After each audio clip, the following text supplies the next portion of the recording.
Cicu devices. Cicu challenge. Troubleshooting purge pressure low alarm.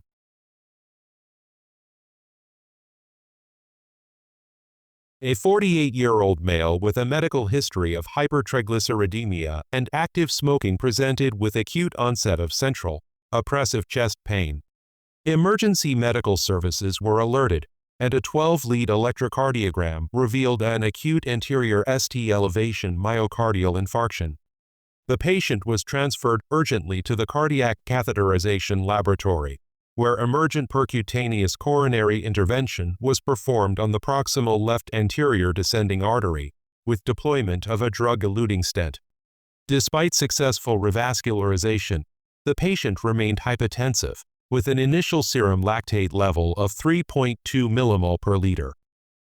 In response to persistent hemodynamic instability, a femoral Impella CP device was implanted via the right femoral artery to provide mechanical circulatory support.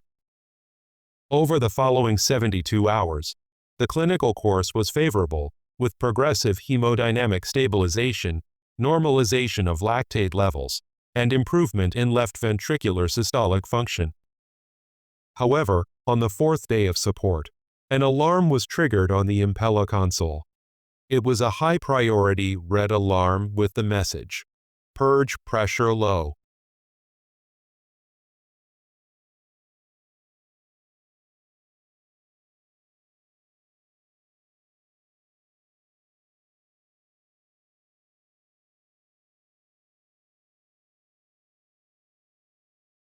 What could be happening?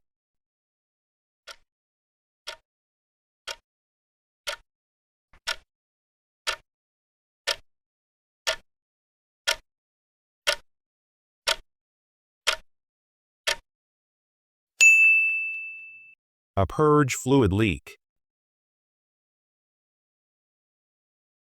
If the device detects a decrease in purge pressure, typically defined as purge pressure drop below 300 millimeters of mercury, with the purge flow equal to or greater than 30 milliliters per hour during 30 seconds or longer, then an alarm is triggered to alert clinicians to a potential malfunction or system imbalance. In the event that this alarm appears, the following steps should be taken. Begin by inspecting the purge system to identify any potential leaks. Check for signs of moisture or fluid accumulation near the purge cassette or the console. Carefully examine all purge system connections to ensure there are no loose fittings.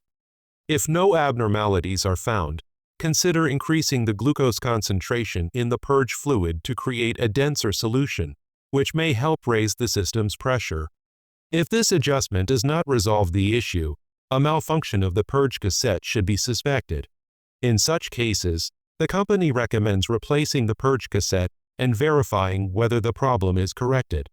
If the issue persists despite the measures taken, there is a significant risk of pump stoppage and consequent loss of circulatory support.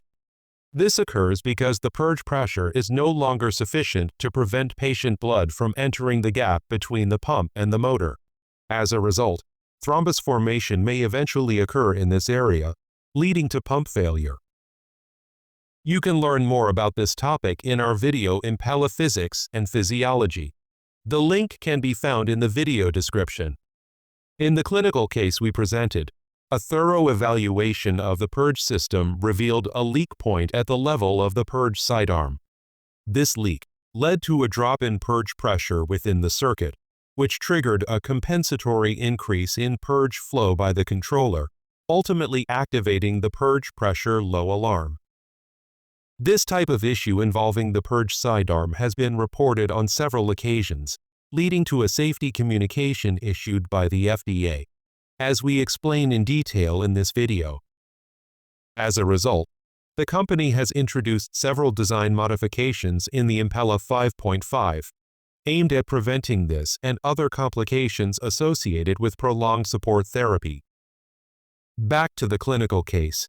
Due to the location of the defect, the issue could not be resolved by replacing the purge cassette and tubing. Instead, it required a complete device exchange.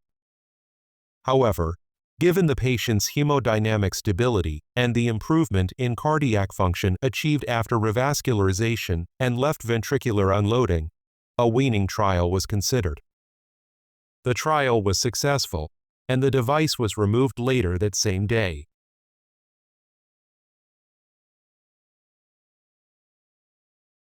If you've enjoyed our video, please press the like button and subscribe to support us so we can continue creating quality content like this.